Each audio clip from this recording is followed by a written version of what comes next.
नमस्कार, बहुत स्वागत है आपका हमारे इस खास कार्यक्रम खबरों की खबर में। मैं हूं आपके साथ अमित शर्मा। खबरों की खबर में हम हर दिन बड़ी खबरों का विश्लेषण करते हैं, देश, प्रदेश और राज्य की खबरों पर चर्चा करते हैं। तो चलिए इस कार्यक्रम की शुरुआत करते हैं।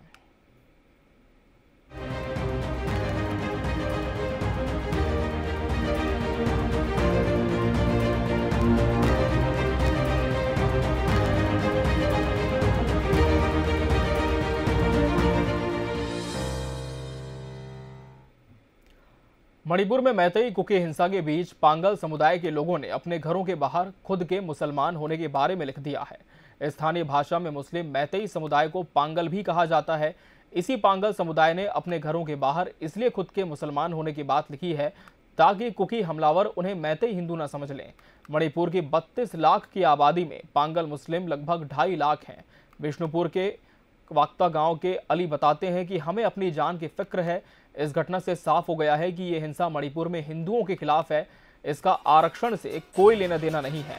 क्योंकि हमलावर ईसाई समुदाय के हैं। राज्य में 40 दिन से हिंसा जारी है। यहां सेना, Assam rifles, rapid action force और राज्य पुलिस लगातार फ्लैग मार्च कर रही है। इस बीच कांग्रेस, एनसीपी और उद्धव गुट की शिवसेना ने मणिपुर हिंसा को लेकर प्रधानमंत्री नरेंद्र मोदी और गृह मंत्री अमित शाह की चुप्पी पर सवाल उठाए हैं। और खबरों पर विश्लेषण के लिए हमारे साथ टीवी 24 के आउटपुट हेड कृष्ण कुमार सिकंदर जी स्टूडियो में मौजूद हैं। सिकंदर जी, आपका एक बार फिर बहुत स्वागत है खबरों की खबर में।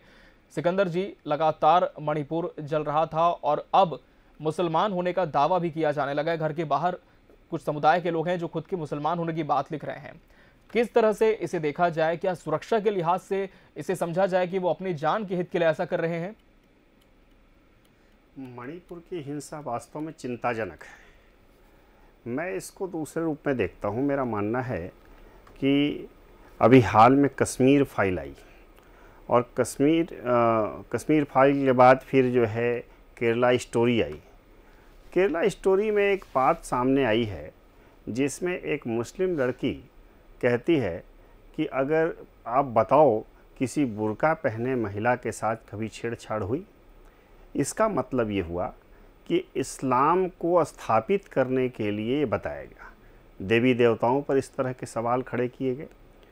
तो कहीं ना कहीं ये शब्द लिखा जाना कि ये मुसलमान का घर है, तो ये साबित करता है कि पूरे प्रकरण में जो कि मुसलमान होने का मतलब सुरक्षा की गारंटी, तो कहीं ना कहीं ये साजिश की बू आती है। रह गई बात जो वहाँ मैत्रीय समुदाय में और कुकी और नागा समुदाय के बीच जो संघर्ष चल रहा है, उस पूरे संघर्ष में कहीं ना कहीं से विदेशी फंडिंग, विदेशी ताकतों का हाथ लगता है। क्योंकि ये लड़ाई अब क्लियर होती जा रही है, धीरे धीरे साफ होती जा रही है। हालांकि गृह मंत्री अमित शाह से लेकर मुख्यमंत्री तक इस बात को कह रहे हैं कि इस हिंसा के पीछे कहीं ना कहीं कोई विदेशी साजिश है, कोई ताकतें काम कर रही हैं। हाल में मुख्यमंत्री एन बीरेन ने भी कहा कि इसके पीछे बाहरी ताकतें काम कर रही हैं और उन्होंने मम्यार का नाम लिया था कि वहाँ से बाहरी लोग आए हैं जो यहाँ हिंसा कर रहे हैं। तो कहीं अब मम्यार पे क्या है, मम्यार में तो वहाँ तो सैनिक शासन है और वो किसके कंट्रोल में है, तो चीन के कंट्रोल में चल रहा है। सारी जो व्यवस्था वहाँ चल रही है। तो कहीं ना कहीं चूँकि ये सीमावर्ती इलाका है, ये चीन से सटा हुआ इलाका है, तो ये यहाँ पर गड़बड़ी इसीलिए की गई। दूसरी बात ये है कि जो समुदाय की जो बात आ रही है, तो मैत्रीय समुदाय वहाँ जो है वो अधिकांश हिंदू समुदाय है। जो इस पांगल जो शब्द का उपयोग किया गया है, पांगल केवल वही है जो मैत्रीय समुदाय के कुछ लोग कन्वर्ट होकर मुस्लिम बन गए हैं, इसीलिए उनको मैत्रीय मुस्लिम समुदाय भी कहा जाता है। अब जो हमले हो रहे हैं वो कुकी समाज की ओर से हो रहे हैं। ये आज की बात नहीं है। आज़ादी के बाद हमारे प्रथम प्रधानमंत्री पंडित जवाहरलाल नेहरू ने ही ये कानून बनाया था कि कुकी समुदाय के लोग चाहे तो ज़मीन किसी की भी खरीद सकते हैं, लेकिन उनके समुदाय की ज़मीन, जो उनके प्रभाव क्षेत्र की ज़मीन है या जिस पर उनका अधिकार है, उस ज़मीन को दूसरे समुदाय के लोग नहीं खरीद सकते हैं। ये विचित्र कानून, ये चिंताजनक कानून है। यही कारण है कि मैत्रीय समुदाय के का लैंड पर बहुत कम कब्जा है। केवल 30 या 40% हिस्से पर मैत्रीय समुदाय, जबकि वो बहुसंख्यक हैं।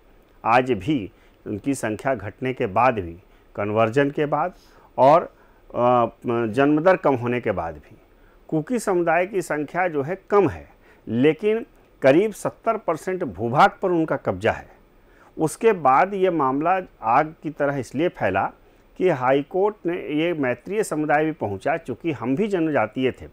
चूँकि 1949 में जिस समय ये जनजातीय समुदाय का हिस्सा थे तो ये संधि हुई थी। उसी संधि के तहत मैत्रीय समुदाय जो है, वह हालांकि उस समय से भी प्रगतिशील समाज था। हर समाज में अच्छे लोग होते हैं, प्रगतिशील होते हैं, जो आगे बढ़ने का काम करते हैं, वो लोग आगे बढ़े।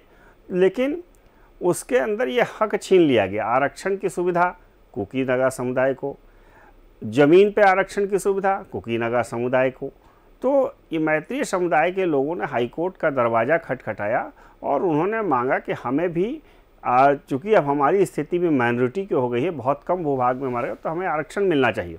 लेकिन आरक्षण मिलने की बात हाई कोर्ट ने स्वीकार की। अभी सरकार ने नहीं कहा था कि हम आरक्षण दे जा रहे हैं, लेकिन इसके विरुद्ध हिंसा शुरू हो गई। लोग चुन चुन कर मारे जाने लगे, सैकड़ों घर जला दिए गए। गृह मंत्री के जाने के बाद भी वहाँ सेना खड़ी है, पैरामिलिट्री फोर्स खड़ी है, असम राइफल्स के लोग खड़े हैं। उसके बावजूद ये हिंसा जारी है।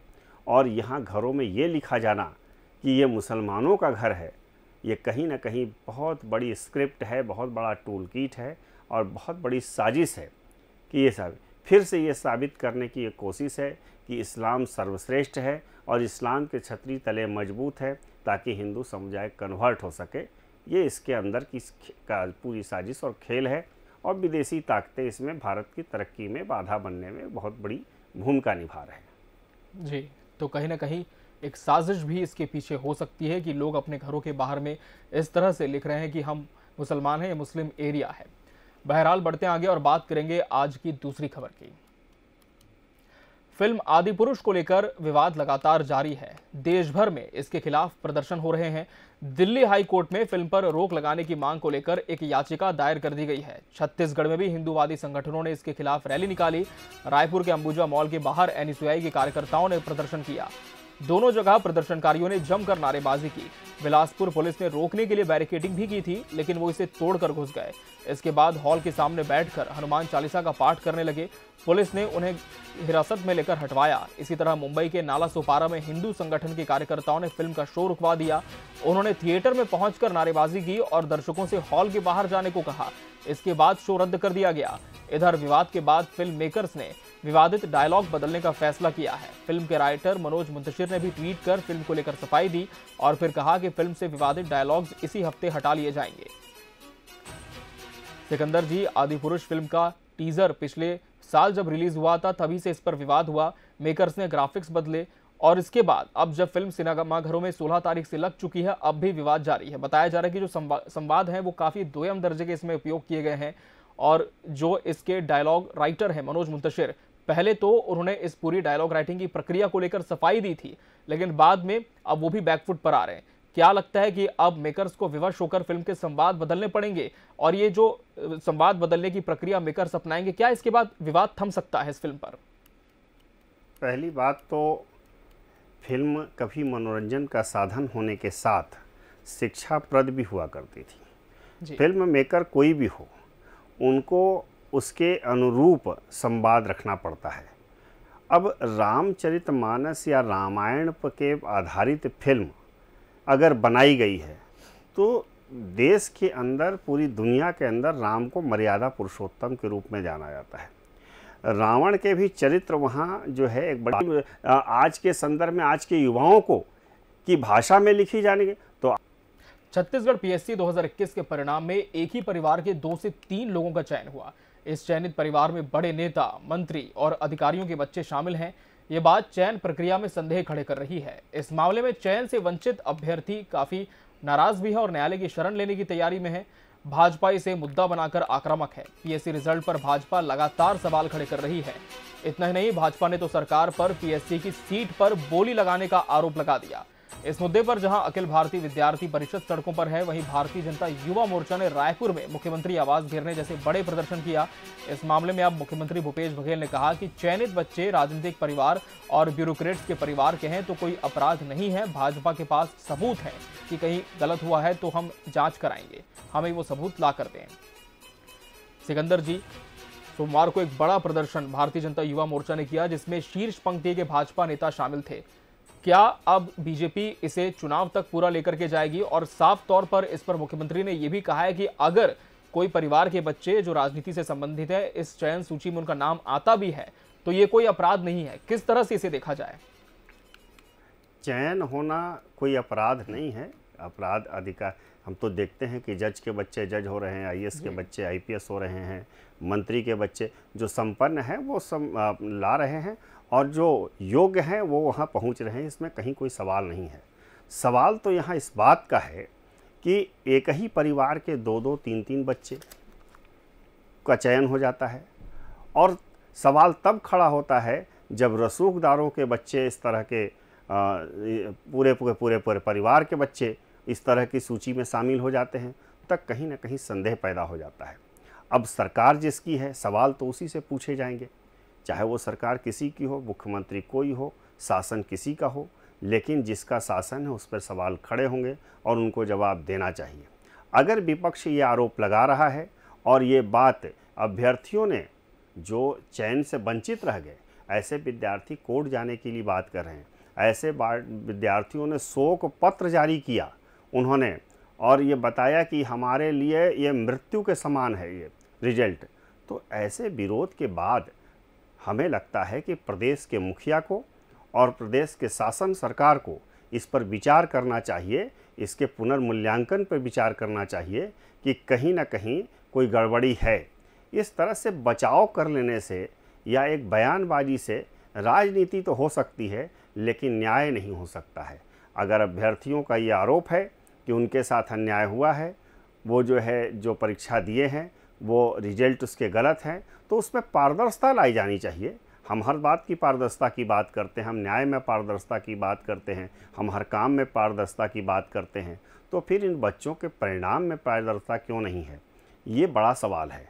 अगर बीजेपी इसे मुद्दा बना रही है तो जाहिर सी बात है चुनाव है, बीजेपी मुद्दा बनाएगी, बड़ा वर्ग इससे प्रभावित है और सरकार पे सवाल खड़े करेगी कि ये कैसा रिजल्ट जारी हो रहा है कि बड़े नेताओं के बच्चे, मंत्रियों के बच्चे, अधिकारियों के बच्चे, ये लोग जो है एक ही परिवार के 3-3, 4-4 बच्चे बीएससी में चयनित हो जा रहे हैं। ऐसा कभी पहले नहीं हुआ। तो क्या अचानक ब्रिलियंट परिवार पैदा हो गया? अचानक उनके अंदर ये अद्भुत क्षमता पैदा हो गई? सवाल तो खड़े होंगे ही। इसलिए सरकार को सवाल से बचने की बजाय और सवाल की बैरिकेटिंग लगाने की बजाय उसका समाधान खोजना चाहिए। बच्चों में इस बात का विश्वास पैदा करना चाहिए, जनता को ये विश्वास दिलाना चाहिए कि सरकार के जो कदम हैं वो गलत नहीं है। सरकार पूरी पारदर्शिता चाहती है और पूरी पारदर्शिता के साथ उन कॉपियों का पुनः मूल्यांकन किया जाए जो इसके लिए आरोप लगाए गए हैं, उसके अंदर पारदर्शिता हो। किसी ऐसे व्यक्ति को उसमें बीच में जांच में लगाया जाए या जैसे हर बात में बात होती है कि किसी न्यायिक जांच करवाई जाए, किसी सिटिंग जज से या रिटायर्ड जज से करवाई जाए, कोई स्वतंत्र एजेंसी। अगर सरकार पे आरोप लगे हैं तो उस तरह के जांच होनी चाहिए ताकि सरकार की छवि बनी रहे। विपक्ष को मौका ही क्यों दें हम? तो ये सोचने वाली बात है। तो बीजेपी तो ले जाएगी, उसका तो काम ही विपक्ष में है, वो तो इस बात को सवाल खड़े करेगी। अगर बीजेपी ने आज प्रदर्शन किया है तो निश्चित रूप से वो आगे तक ले जाएगी और चुनाव तक इस बात को भुनाने, क्योंकि 2-3 मुद्दे अभी बीजेपी के पास युवाओं से जुड़े मुद्दे हैं। युवा बहुत निर्णायक वोट होता है। बेरोजगारी भत्ते पर मुद्दे पर बीजेपी बड़ा प्रदर्शन कर चुकी है। अब इसके बाद ये दूसरा पीएससी में जो चयन का मामला है इस पर, तो ये दोनों मुद्दे युवाओं से जुड़े हुए हैं और युवा जो है नवयुवा मतदाता वो निर्णायक वोटर होता है, उसकी दिशा और दशा अलग होती है। आज का युवा अखबार नहीं पढ़ता, आज का युवा समाचार नहीं देखता, आज का युवा अपनी मुट्ठी में सारी दुनिया रखता है और उसे हर चीज़ की जानकारी होती है। अगर हम गलत बयानी करेंगे तो हम उनके साथ इंसाफ नहीं कर पाएंगे। इसलिए शासन को, सरकार को इस पर विचार करना चाहिए कि बच्चों को कैसे हम अभ्यर्थियों को संतुष्ट करें और उनके साथ न्याय कैसे करें। बिल्कुल सिकंदर जी, आपको बहुत बहुत धन्यवाद इस कार्यक्रम में हमसे जुड़कर तमाम खबरों का विश्लेषण करने के लिए। और इसी के साथ खबरों की खबर में आज के लिए फिलहाल इतना ही। हमें दीजिए इजाजत। आप देखते रहिए TV 24। नमस्कार।